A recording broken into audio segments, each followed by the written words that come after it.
So I'm going to give a brief overview of brewing with wet hop beers. This is a style of beer that I first did in 1993.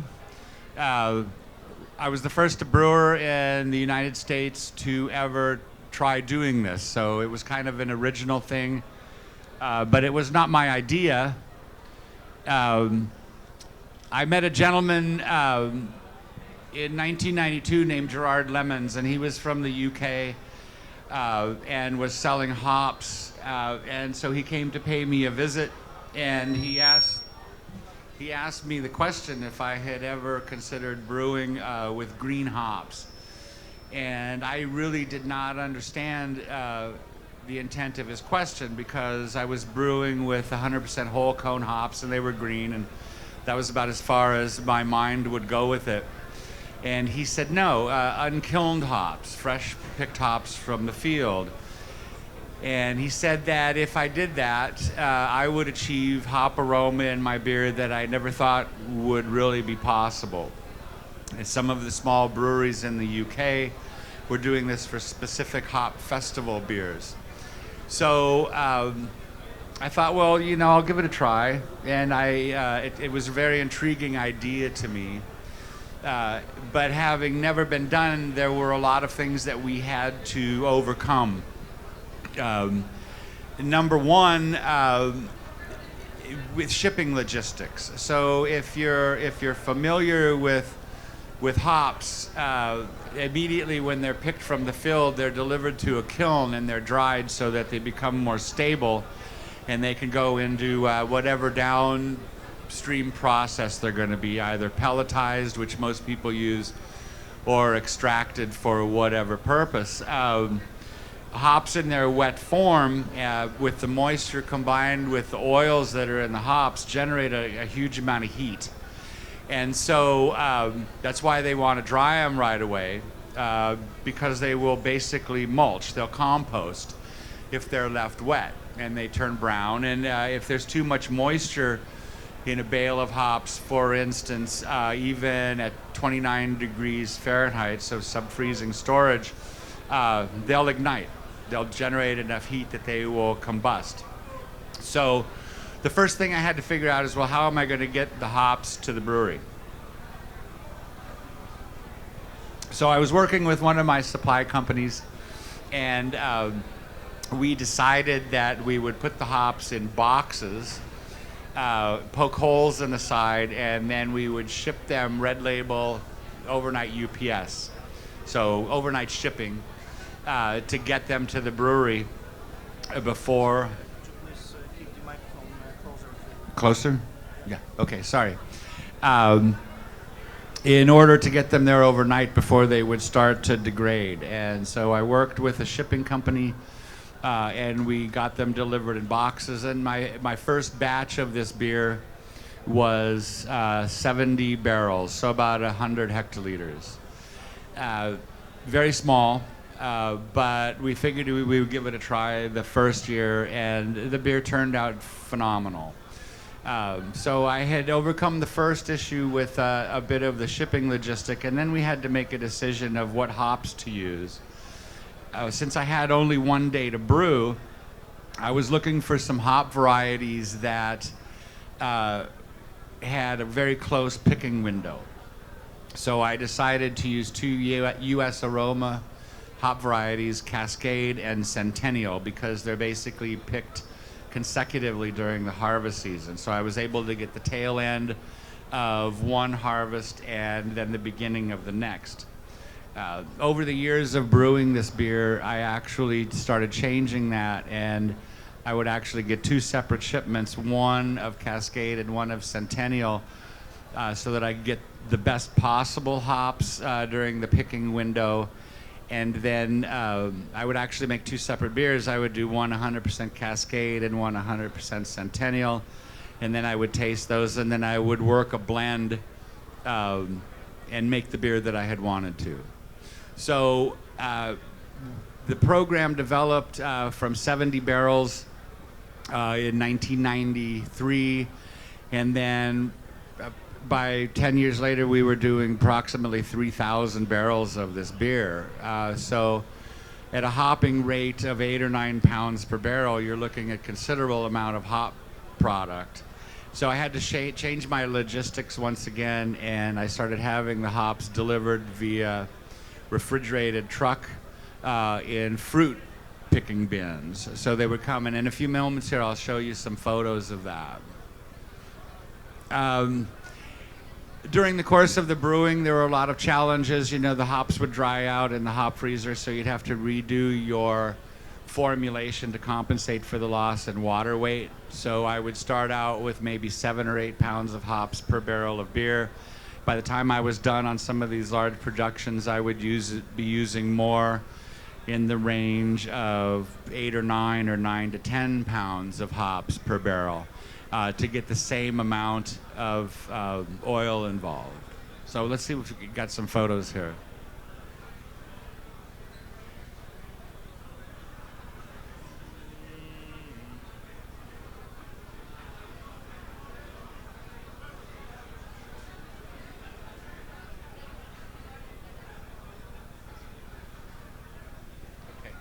So this is just a picture of some whole cone hops. This is the way they would come, and a lot of people don't really ever see hops. A lot of brewers see mainly processed hops and pellets, and so this is just a picture of how the hops would come to me fresh out of the field. So you can see they're very fluffy and fresh looking, and they haven't been kilned and pressed into bales and been dried down to 8 or 9% moisture. But they're very, very flavorful and very aromatic at this point. If you pull the cone of hops apart like this, you can see the yellow glands inside. Those are the lupulin glands, and that's the part of the hop that gives the beer its bitterness and aroma. And looking at them in the whole cone form like this and green, you really get the best idea of what the hop looks like. And putting it into the kettle and then boiling them, and then you extract all these really nice aromatic oils. Just another look at the hops. And that's what most of these photos were. Back in the day when we first started doing this, we didn't really take pictures of anything. And so most of what I was able to access after I retired were the things that the marketing department had put together for their presentation. So it was mainly involved taking a look at the hops, but I don't unfortunately have a lot of the process photos. This is how the hops would come in those big fruit bins, and these were actually cherry bins that are shallower so that they wouldn't press down on one another. And you can see them lined up here in the hop freezer, and as they would, this room that I'm looking at, it's about 40 degrees Fahrenheit. And when the hops were in a bin like this, and even at those cold temperatures, and even at sub-freezing, we would have to constantly go in and stir them in those bins so that they wouldn't heat up in the middle. And if you stuck your arm in there, you could actually feel the hops getting warm and increasing in temperature. We would put these hop charges together. So this is one of my staff, and I would have a recipe, as with any beer that we were doing, and they would put together these hop additions, but instead of being generally what might be 60 to 70 pounds of dried hops, at sometimes there would be 400 to 500 pounds of hops to weigh out. And so they would have all these large food bins, and it was quite a lot of work for them to do. It took a lot of effort.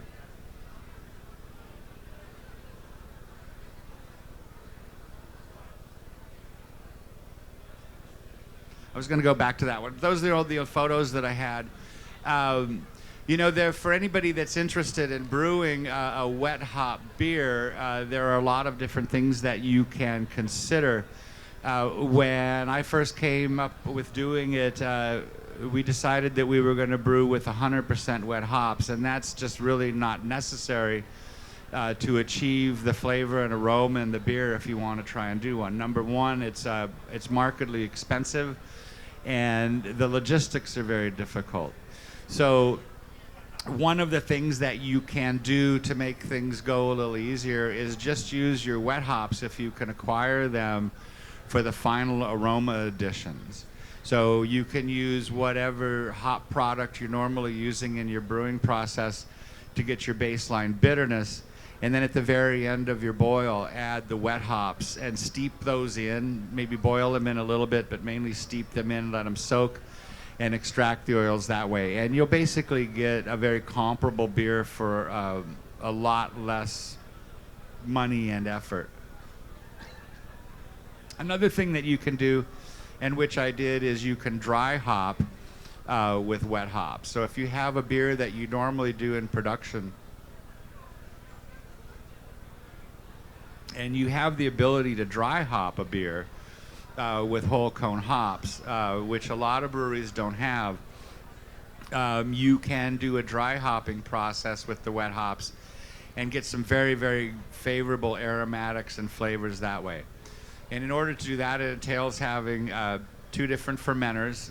In one, you have your beer going through its normal fermentation process, and at about 80% completion of fermentation, you need to move the beer into another tank. And in this tank, you have to have the ability to suspend bags of hops like tea bags, and then you move the fermenting beer onto it, and you let them contact the wet hops that way, and you get a very, very nice dry hopped floral aroma, markedly more than if you're using dried hops, which I did a lot with a number of the beers that I made over the years. But the freshness of the aroma was markedly better, much nicer, but not often able to do. So that's a little bit about the beer style and what it takes to make it. Once I did it in 1993, it became a whole category and is now entered into GABF competitions, Great American Beer Festival competitions and whatnot. And so it was an honor for me to be the first and have the opportunity to develop a beer style like that. So we've got some time for some questions. If people are interested in asking about this style of beer or anything else involved with that.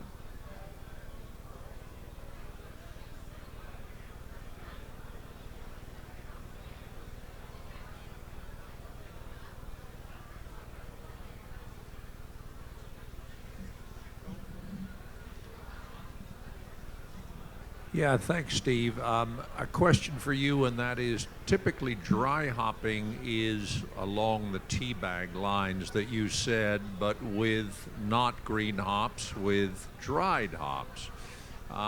What is the difference between dry hopping with normal hops and dry hopping with green hops? Logistically, there's no difference at all. You go through the same process. But what you have in the green hops are oils that are much fresher, and they haven't had any oxidation with them, and they haven't had any level of degradation, for lack of a better term, during the kilning process or being baled, where they're under high pressures to crush into the bale system. So it's just a matter of the freshness and the quality of the oil that you get in that manner.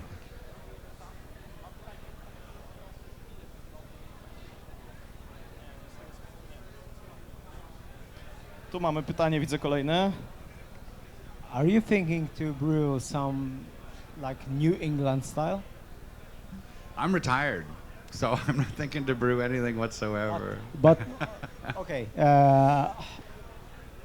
what do you think about this style? What do I think about that style? I find it very interesting. It's similar to what I'm drinking right here now. My question, I liked the beer because I like the yeasty aromas. It reminds me, if nothing else, of drinking out of a fermenter because of the yeast and the estery notes. One of the questions that I had when the beer first came out was just about its stability, Will it continue to have an even haze as it sits on the shelf? There's a lot of yeast involved. Are you going to have an issue with all the protein as a food source for the yeast over time? Yes, okay, but I'm asking about that. In Poland, we have like hazy stuff and different styles. And in Vermont, we have Vermont style. And this is something different. So what are you thinking about that? I think it's a creative new style of beer. It's But in Poland or in state? anywhere. Anywhere. I don't think that a style of beer should be relegated to a geographical area. If it's a good quality beer and it's unique in its flavor and everything, it should be just as good in Poland as in the U.S. So you're thinking that it's not so bad that we are taking New England style or Vermont style or whatever in Poland that have not so bad and not so good opinion in States. In Vermont. As far as a good or bad opinion of this beer in the States? I think so. Well, I can only speak for people's opinion of the beer in the U.S. because I don't know about it here so much. When it came out, it was very divisive within the brewing community and particularly with people that had historically made IPAs. Because up until that point, IPAs were always very bright and polished filtered for the most part.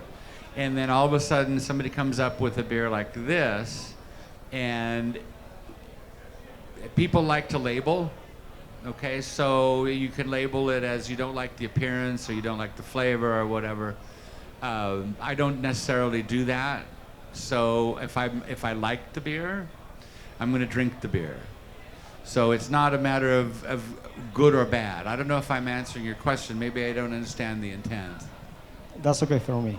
I'm ready to you. First time that I been in the United States, I tried Sierra Nevada. So greetings to you. Thank you very much. Thank you. Jakieś pytania jeszcze? You can ask question in English or in Polish, so może po polsku? Czy po polsku, czy po angielsku będzie? Dobra. I actually have two questions. The first one is, did your brewery modify the water you were using? And if so, did wet hopping force you to modify your water in a different way that you would do it for dry hops? We did modify our water at the brewery, so we added calcium salts to do adjustment, which most breweries do. We also did some reverse osmosis filtration because Chico had a lot of silicates in their water, and so that was corrosive to the pipes within the brewery. So we wanted to remove that and add some phosphoric acid, and then we would use calcium salts. In answer to the other question, no. We did no different water treatment in relation to the wet hop usage. So there was nothing really different in there. Most of that, you're looking at trub coagulation and yeast nourishment and all that. None of that changed.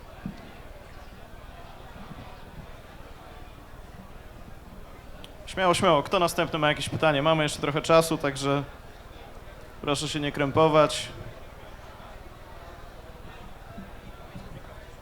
Will you be brewing in another brewery? Will I be working in another brewery? No. Why? Because I enjoy my retirement. I've Really?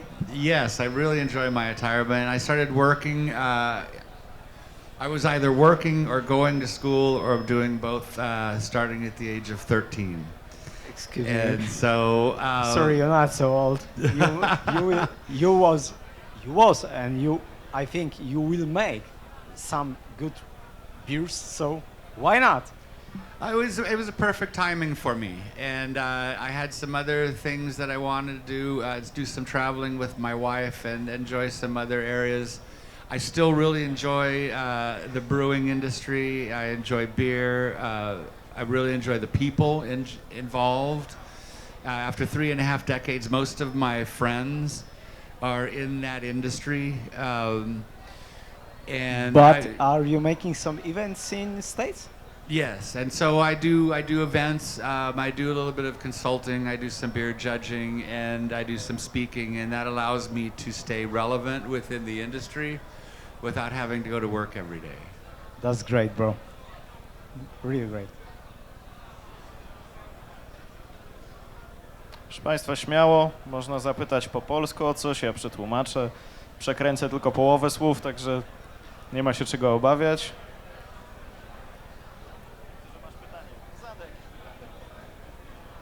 Na pewno? Nikt już nie ma pytań?